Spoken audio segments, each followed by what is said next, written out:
지금까지 나경원 전 대표가 겪었던 그런 정치 환경과는 굉장히 다르기 때문에 이것을 이겨내고 출마하는 것은 굉장히 험난한 과정을 겪어야 될 것이고 그리고 또 그거보다도 지금까지 돕겠다는 많은 사람들이 흔적도 없이 없어졌을 수가 있어요. 나경원 전 의원 돕겠다는 사람이. 그래서 그런 상황을 어떻게 극복할지 이 외롭게 선거운동을 하는 것은 사실 후보자로서는 엄청난 고통이거든요.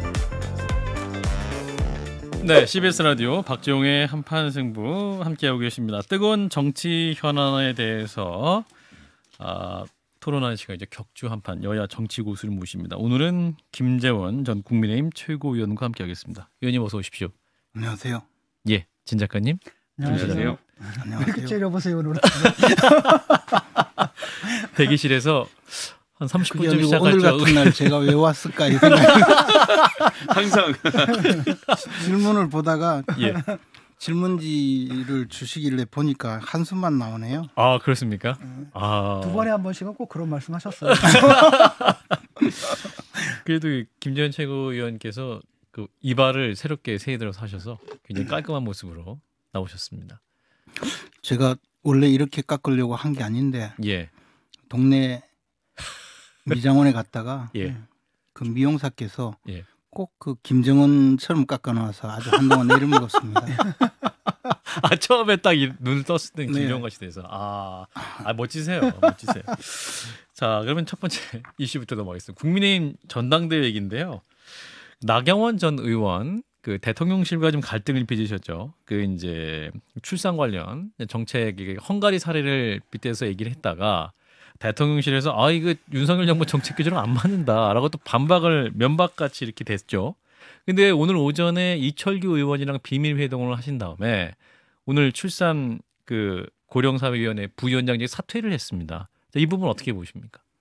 근데 사실 이제 그 대통령의 임명을 받아서 저출산 고령사회 부위원장 또 기후환경순회대사 이런 자리를 맡았지만 지금 뭐 정책 엇박자로 시작된 그 여러 가지 그 조치 하여튼 여러 가지 불협화음이 이제 굉장히 증폭되어서 사실은 그 당대표 출마 여부와 관계없이 그리고 본인이 이 일을 계속 하려고 하더라도 이제는 할 수 없는 상황이죠. 저출산 고령사위원회 부위원장직을 아마 뭐 그래서 그만두는 그런 절차를 거치지 않았나 생각을 합니다. 그리고 이철규 의원을 만난 것은 아무래도 이철규 의원이 대통령의 최측근이니까 이철규 의원이 맞습니까, 근데? 최측근으로 알고 있어요. 그래서 이제 이철규 의원이 보고 있는 이번 그 사태의 어떤 상황 그리고 그것을 뭐 어떻게 해결하면 좋을지 뭐 만나서 대화를 하지 않았겠습니까? 그 정도만 알고 있죠. 근데 대화를 하고 그만두셨다고 해서 대화가 좀 잘 안 됐기 때문에 사표를 던지신 거 아닌가? 전 밖에서 그렇게 관측이 되는데 어떻게 보십니까? 뭐 대화가 잘 되든 안 되든 저는 이 정도 상황이면 일단 사퇴하는 게 맞죠. 그렇지 않습니까? 뭐 더 이상 일을 할 수가 없죠. 그리고 사퇴하는 것이 또 예의고 뭐 그런 것 아니겠습니까? 사퇴하고 나서 가만히 계신 메인데 사퇴하고 나서 당대표를 출마하면 어떻게 되는 건가요? 그래서 출마할까요? 출마할지 안 할지 제가 알 수는 없지만 사퇴하는 것이 일단 뭐 도리에 맞고 그다음 조금 더 생각을 해봐야 되지 않겠습니까? 저는 나경원 전 원내대표가 이제 출마를 하기 위해서는 뭐 굉장히 많은 어려움이 있을 거라고 봐요. 가장 문제는 첫째, 지금까지 윤석열 대통령과 뜻을 함께하면서 윤석열 정부의 성공을 위해서 내가 헌신하겠다 이런 그 입장에서 계속 그 여러 가지 정치적인 활동을 해왔거든요. 지난 대선 때도 물론 윤석열 대통령을 도와서 전국을 다니면서 지원 연설을 하고 했지만 그 이후에도 사실 뭐 그 뜻에는 변함이 없었거든요. 그 이번에 당대표에 출마해서 당선되더라도 그렇게 하겠다고 계속적인 자신의 그 의견을 피력을 했는데 이제 와서 그러면서 이제 윤석열 대통령은 당신은 내 편이 아니다라는 그런 입장이 지금 확실히 드러났잖아요. 그러면 이제 지금부터 어떻게 할 거냐. 뭐 그렇다고 제가 보기에 나경원 전 대표가 유승민 의원처럼 그렇게 반대 운동을 하듯이 그렇게 갈 수는 없을 거고. 유승민의 길은 아니다.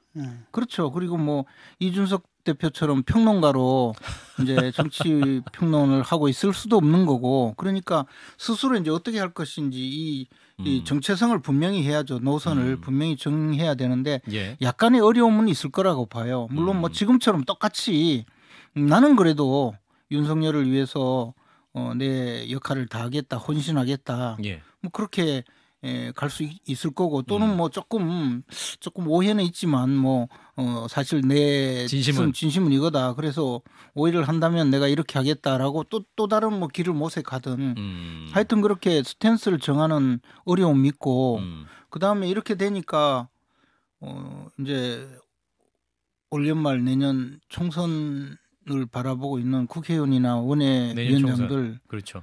국회의원도 아니고 원외위원장도 아닌 저 같은 낭인들까지도 사실 왜 그러세요? 네. 직접 돕겠다고 나서기가 어렵잖아요. 나경원 전 의원의 그렇죠. 당대표 그러니까 선거에 이제 사실은 고립무 어느 처지에 빠져 있으니까 이 당내 경선은 사실은 이제 그 많은 사람들의 도움을 받아야 되거든요. 특히 이제 당원들과 접촉을 하기 위해서 영향력이 있는 국회의원이나 당협위원장의 역할이 굉장히 큰데 예. 그분들이 도와주지 않는 이 상황을 어떻게 헤쳐나갈지 이 또 문제가 있고 또 당원들은 또 어떠나 하면 사실 그 대통령과 뜻을 함께하지 않는 당대표를 우리가 모셔봤잖아요. 예. 특히 이준석 전 대표? 윤석열 전 검찰총장이 후보로서 입당하는 것부터 시비를 걸기 시작해서 당선되는 날까지 그리고 그 이후에도 엄청나게 괴롭혔거든요. 이준석 전 대표가. 그것을 보면서 정말 그 당원들은 정말 그 굉장히 마음을 졸인 게 한두 번이 아니고 뭐 저도 옆에서 아주 괴로웠거든요. 최고위원 하시면서. 네, 그래서 이제 이 당원들 입장에서도 대통령과 뜻이 맞지 않는 당대표가 등장하는 데 대해서는 굉장히 거부감이 있을 가능성이 있어요. 그래서 이제 이 앞으로 당원들이 어떤 생각으로 이 당대표 경선에 임할지 이것도 사실은 이제 그러면 잘 설득을 해야 되잖아요. 뭐 예를 들어 나는 그래도 헌신하겠다든지 이런 것을 이제 확실하게 만들어가는 과정 예. 이것이 아주 지난한 과정이 될 거라고 봐요. 지난한 과정. 예, 지금까지 나경원 전 대표가 겪었던 그런 정치 환경과는 굉장히 다르기 때문에 이것을 이겨내고 출마하는 것은 굉장히 그 험난한 과정을 겪어야 될 것이고 그것을 뭐 어떻게 판단할지는 나경원 전 의원이 지금 최종 결정이 어려우신 이유를 보면 그 당심 지지율이 가장 높은 분으로 나오기 때문에 당원들이 원한다. 이 말씀을 많이 하시거든요. 그래서 아마 고민의 포인트는 그거일 것 같아요. 지지율이 지금 가장 높게 나오는 분이기 때문에 그래도 이게 나가면 될 수 있을 것 같은 그런 생각이 드시는 거 아닐까요? 아니 그러니까 이제 그것은 조금 봐야죠. 그러나 이제 그것은 지금까지 상황은 이번 이 사태가 일어나기 이전의 상황이고. 지지율 나온 것도. 그러니까 이제 지금부터 지지율 추이도 좀 아마 겪어봐야 될 거고 그리고 또 그거보다도 지금까지 돕겠다는 많은 사람들이 흔적도 없이 없어졌을 수가 있어요. 나경원 전 의원 돕겠다는 사람이. 그래서 그런 상황을 어떻게 극복할지 이 외롭게 선거운동을 하는 것은 사실 후보자로서는 엄청난 고통이거든요. 제가 공천에 많이 떨어져 봐서 이거 아픈 얘기까지. 이거 근데 싱거워질 것 같아. 일단은 뭐 유승민 안 되고 안철수 안 되고 나경원 안 되고 지금 윤핵관 또는 윤 대통령의 윤심은 김기현 그 의원한테 가 있는 것 같은데 그럼 너무 싱겁지 않나요? 그리고 열심히 이제 당에서 펌프질을 할 거고 지지율 또 인위적으로 끌어올리려고 할 거고 국민들이 그 지켜볼 때 저 당은 도대체 뭐 하는 당인가 이런 생각을 좀 할 수가 있거든요. 열심히 일하는 당입니다. 펌프질 열심히 윤심에 따라서 펌프질 해가지고 사실은 국민들한테는 별로 인지도도 없는 또는 인기가 없는 후보를 갖다가 당 대표를 끌어올리는 이런 모습을 보면 참 뭐 그렇게까지 말씀하실 건 아니고요. 이게 보통 일반적인 관측입니다.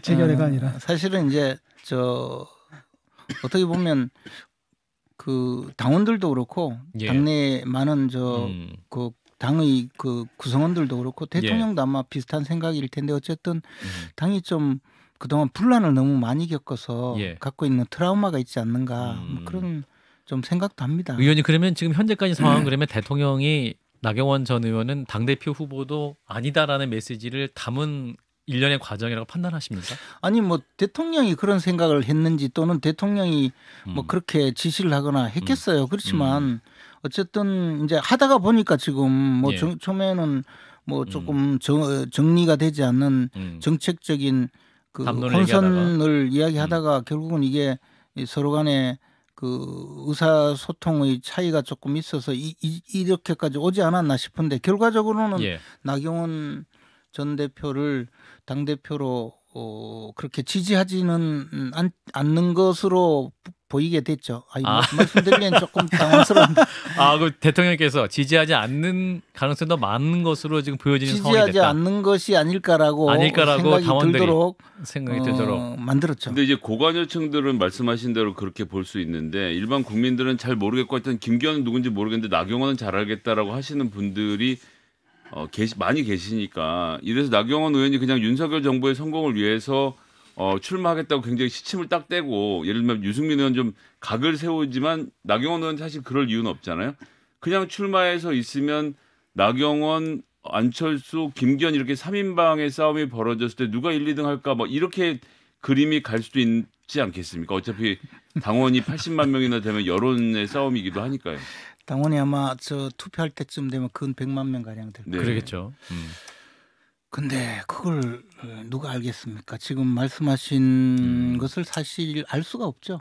그리고 사실은 이제 지금 이렇게 굉장히 갈등 구조가 형성되어 있지만 또 조금 시간이 지나면 또 그런 갈등 구조보다는 그 이제 또 선거 국면으로 가면 각자 자신의 이야기를 하기 때문에 후보들이 그렇죠. 그렇게 뭐 어제 이제 김용태 전 최고위원이 나경원 전 의원을 향해서 지금 별의 순간이다, 지지율이 깡패다라고 해서 빨리 나오시라 이렇게 어제 저희 방송에서 말해서 뉴스가 많이 됐는데 우리 김재원 전 최고위원께서는 어떤 판단이세요? 나경원 전 의원 별의 순간입니까?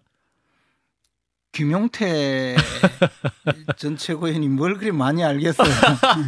최고위원이었는데 그렇지. 제가 옆에서 보니까 아직은 조금 더 그렇습니까? 수련을 해야 되고 특히 이준석 대표를 너무 따라다녀서 본인은 친이 아니라고 얘기하고 있습니다. 그러니까 문제예요.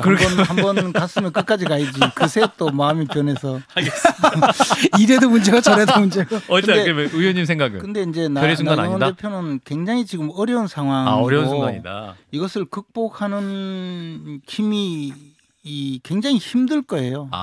그래서 지금 벼루 순간은 아니고 벼루 순간 아니다. 굉장히 힘든 상황이죠. 벼루 순간은 뭐 눈만 뜨면 구름대처럼 사람들이 몰려들어서 찬양할 때 그게 별의 순간이지. 지금 눈만 뜨면 어떤 상황입니까? 보면서 그런 생각이 들었던 게 이제 보면서 오늘 딱 그 얘기 그냥 딱 듣는 순간의 생각은 유승민 의원은 나갈까 말까 하고 있는데 나경원 의원 어쨌든 딱 양당 간에 사퇴하겠어라고 딱 자르는 모습을 보여서 어떤 그 유승민 의원을 향했던 사람들의 지지가 나경원 의원한테 이 일로 쏠리게 되지 않을까라는 생각이 드는. 이제 이거는 표심은 알 수가 없고 또 사람들의 마음은 어디로 갈지 지금은 그 선거 운동이 시작되지도 않았고 또 선거 운동이 시작되어서 많은 그 이제 의사소통이 있게 되면 지지율도 조금씩 변할 텐데 그 지지율 변화의 추이를 보면 그때 사람들 마음이 조금 어디로 달라지는지 알 수 있겠죠. 예를 들어서 제가 이제 현장에서 경험했던 것 중에 가장 인상적인 것은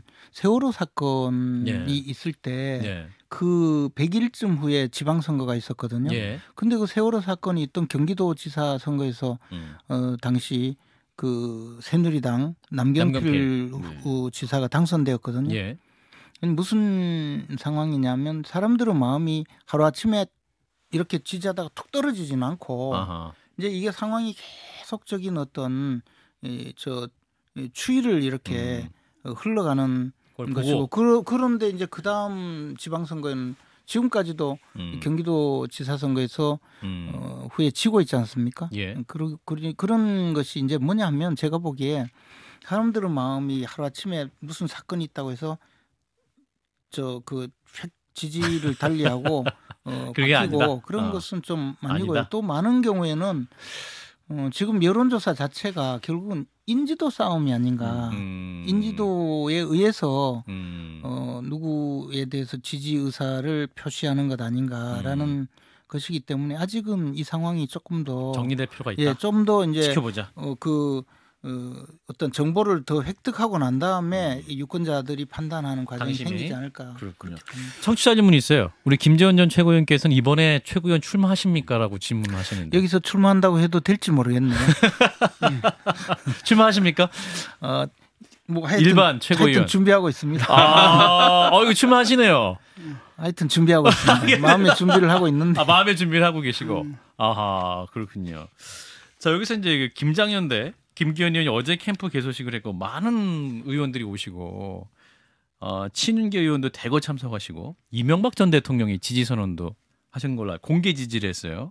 김기현 의원이 점점 상승 무드인 건 사실인 거죠? 이거 뭐 당연하죠. 그리고 김기현 의원은 사실 지지율이 굉장히 좀 뜨지 않았는데 예. 이게 앞에서도 말씀드렸다시피 사실 인지도의 차이도 있거든요. 근데 이제 김기현 의원이 어쨌든 뉴스의 중심이 되면서 지금은 이제 인지도가 올라가면서 자연스럽게 지지도가 따라 올라가는 그런 상황이 아닌가 생각해요. 우리 선거에 나가 보면 선거 후보자가 인지도가 낮은 사람은 지지도를 얻을 수가 없거든요. 결국 인지도가 있어야 지지도가 따라가지 모르는 사람에 대해서 지지한다는 의사표시는 할 수가 없어요. 뭐 어떻게 해서든 일단 알아야 그다음에 지지도도 따라오는데 이것을 너무 과도하게 주장하면서 인지도만 높으면 지지도도 일정 부분 따라온다고 주장하는 분이 한 분 계셨는데 지난번에 경기도지사 선거에 나와서 별로 좋은 성과는 못 얻었죠. 우리 의원께서 김장현대는 더 강해질 것이다.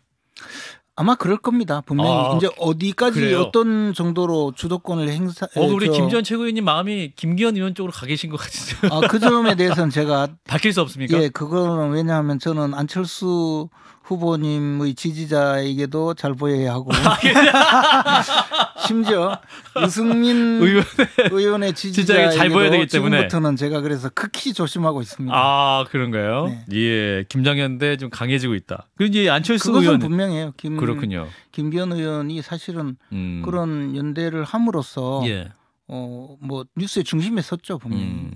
안철수 의원이 3월에는 김치 쉰다 이렇게 말하면서 본인이 이제 윤석열 정부의 성공을 위해서 반드시 해야 되고 연대 보증인 운명 공동체 이런 말씀도 하시잖아요. 아니 괜히 뭐 그런 이야기 할 거 없이 안철수 대표도 굉장히 훌륭한 분이죠. 그리고 우리 당이 실제로 총선에서 내세울 수 있는 아주 굉장히 좋은 그 지도자감이기 때문에 의원님 오늘 다 덕담을 해주고 계세요. 자신의 장점을 잘 부각시키는 것이 참 좋아요. 준비가 잘 돼 있으시네요. 아직 어느 후보에게 힘을 실어줄 결정 안 하셨구나. 김재원의 덕담 한 판. 맞습니까? 아니 실제로 안철수 대표가 우리 당에 있어서 또 그런 면에서 도움 받는 게 상당히 있죠. 이제 권성동 의원은 불출마 선언하셨잖아요. 네. 큰 결단하신 거네요. 그러면 권성동 의원은 이거 뭐 저 대통령실에서 나가지 말라고 한 것 같은데. 김진 작가님의 해석 맞습니까? 그건 제가 확인을 못했는데 어쨌든 그 약간의 저 후보 진영의 조정이 있지 않나라고 보여지죠. 권성동은 본인은 아쉬우신 거죠 지금? 그겠죠. 그것도 직접 물어보세요. 아니 근데 그 김기현 의원의 이 캠프 개소식에 참석을 안 하셨길래 이건 어떤 의미가 있는 제가 건가? 어제 그 시간에 방송에 출연하느라고 못 갔는데 그래서 오늘 제가 가서 눈도장을 세게 찍고 왔습니다. 김기현 권성동 의원도 불참했거든요. 그 부분에 대해서 이제 김기현 의원 개소식이 왜 안 갔을까? 저도 못 갔는데 저는 잘 보여야 될 상황인데도 못 갔거든요. 오늘 가서 제대로 인사를 하고 오셨다. 네. 예, 우리 김재원 최고위원 전 최고위원께서 또 이제 전당대회 준비를 차근차근 하고 계시다라는 것까지. 자, 이재명 대표 얘기를 이제 해보겠습니다. 네. 얼굴이 좀 밝아지셨습니다. 이제 국민의 얘기가. 이제 좀 다른 당 얘기. 자, 이재명 대표가 오늘 이제 검찰 소환돼서 네. 이제 국민들 앞에서 얘기를 하고 이제 검찰 조사를 받으러 들어가 아직 나오지는 않았죠. 오늘 과정 어떻게 못 보셨습니까? 나오시는 거 아닌지 모르겠네. 오늘은 내일 돼야 나오시는 거 아닌지. 질문이 참 많을 겁니다. 검찰이. 물어보고 싶은 게 참 많을 거예요. 예. 네. 어떻게 보셨습니까? 오늘 이재명 대표가 국민들 앞에서 어떤 검찰에 대해서 어떤 기획 수사다라고 얘기를 하고 있고 검찰이 정치 검찰이 파놓은 함정 당당히 맞서겠다 이렇게 입장을 발표했지 않았습니까? 근데 함정 파놓은 게 뭐 있습니까? 그게 전부 다 이재명 대표께서 성남시장 시절에 예. 그 벌인 일이고 이 자금이 건너간 거, 돈이 건너간 것은 뭐 이미 그건 확정된 사실인데 예. 이제 돈을 왜 줬느냐? 줬을 때 그 후원금을 낸 것이 무슨 부정한 대가 관계가 있느냐? 예. 그것을 밝히는 거거든요. 제3자 뇌물죄. 그렇죠. 근데 이제 우리가 보통 이제 뭐 절도죄, 살인죄 이런 것은 보호법익이라고 해서 살인죄는 사람 생명을 보호하기 위해서 그런 죄를 만들어 놨고 예. 절도죄 같은 사람 재물을 보호하기 위해서 만들었는데 네. 이 제3자 뇌물죄를 비롯한 뇌물죄는 이게 뭐 돈을 공무원이 공무 수행을 하면서 돈을 받아서 치부하는 걸 막기 위한 것이 아니고 예.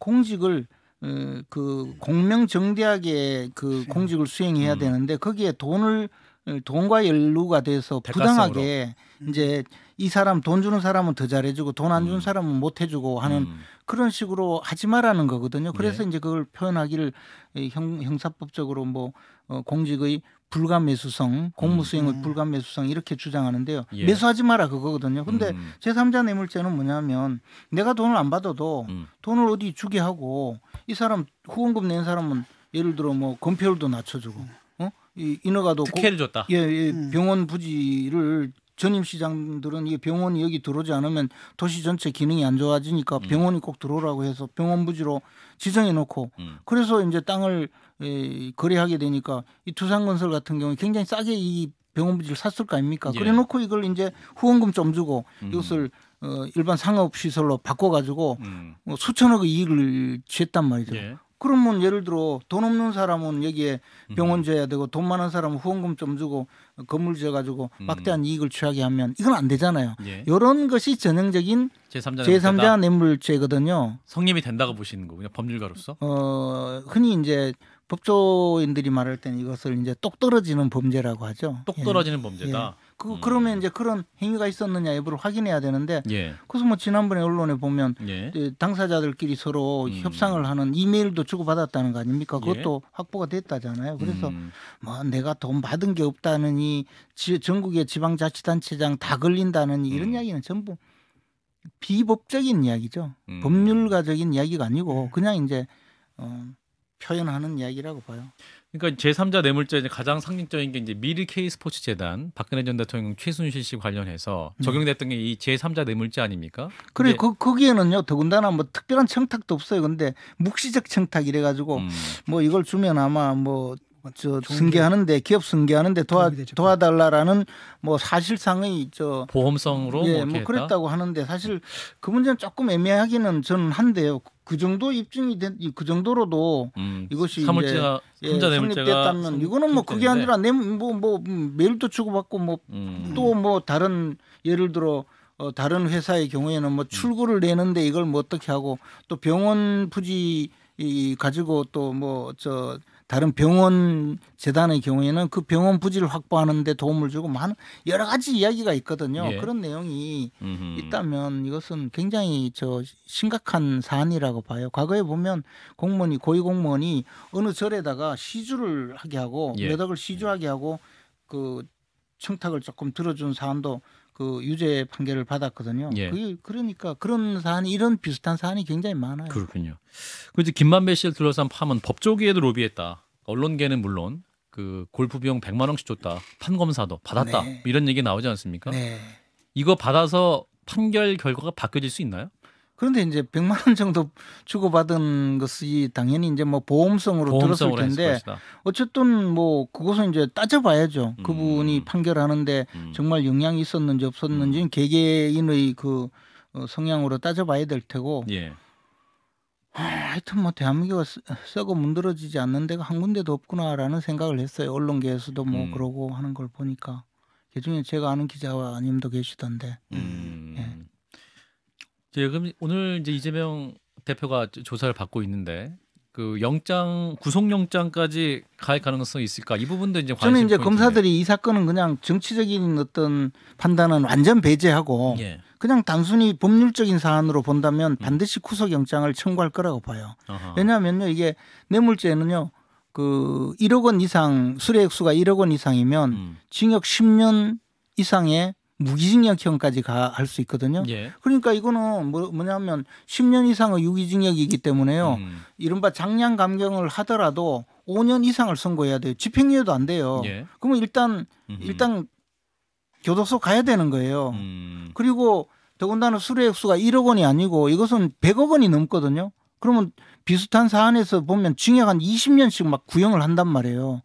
그러니까 그냥 영장을 청구하는 것이 당연한 순서가 아닐까. 만약에 이게 입증이 되었다고 확신을 하면 그러면 이제 이재명 대표 입장에서는 구속영장을 청구하면 그 법원으로 가기 전에 국회에서 이제 체포 구속 동의안을 부결시켜야 되기 때문에 예. 그러려면 당연히 이제 국회가 열려 있어야 되잖아요. 예. 그러니까 이제 방탄국회를 열 수밖에 없고 그런데 방탄국회를 열어서 이 체포구속 동의안을 부결시키려면 여러 가지 또 문제가 많잖아요. 그러니까 이제 미리 또 한번 또 예행 연습도 한번 해보시고 그리고 또 사실 대표 입장에서는 이게 이제 당에 미치는 영향이 크기 때문에 네. 내부적으로 여러 가지 이야기가 있을 수 있으니까 막 전체 일사불란하게 내부 총질 금지해서 또 개딸 여러분들까지 동원해서 많은 사람들이 모여서 자기가 지지를 받는다는 걸 보여줘야 예. 그런 소리가 나오지 못하도록 하고 그렇게 해서 체포구속 동의안이 부결되면 이제 총선까지 이 자신의 지도력을 유지해 갈 수 있고 그러면 의원들이 아무래도 뭐 공천권도 있고 하니까 또 이재명 대표님 과거에 이 음성 파일 유명한 음성 파일 한번 들어보면 성격이 굉장히 좀 세시잖아요. 그러니까 여기까지 하겠습니다. 공천을 받으려는 사람들이 함부로 이탈할 수 없어요. 알겠습니다. 그렇게 한 것 아닌가 생각합니다. 격조한판 김재원 전 최고위원이었습니다. 고맙습니다. 고맙습니다. 좋아요, 구독, 알림 설정.